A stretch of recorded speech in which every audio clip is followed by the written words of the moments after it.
ماسك الطريق وهو طويل العمر وعاكس. ان شاء الله نلحقه ويفكنا ربي من ساهر ان شاء الله باذن الله. بس الحين نبغى نوثق الموضوع. كان تقفطونه يسار،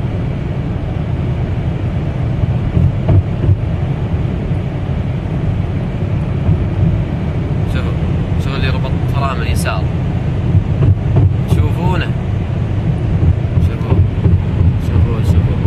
الترول له حوالي 5 كيلو ما ادري 10 كيلو وانا احاول الحقه. حتى الموتر والله ما ادري وش، لكن شوفوه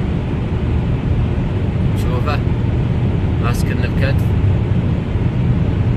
شوف هذا هو، ما لحقته الا بعد شق الانفس. الظاهر انها الانترا، ولا ادري وش من الانترا. فيه الانترا، هذا هو.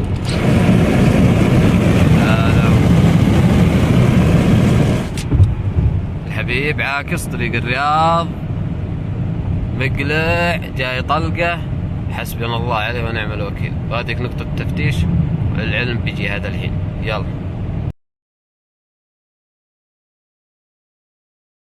هذا راعي السيارة هذا. طيب هذا راعي الانترا اللي عاكس قبل شوي كنت اصوره. هذاك هو محترق موتره، الله يستر. هذه الكورد صاقع فيها وفيها كورد ثاني هناك. حسبنا الله عليه ونعم الوكيل، حسبنا الله عليه ونعم الوكيل.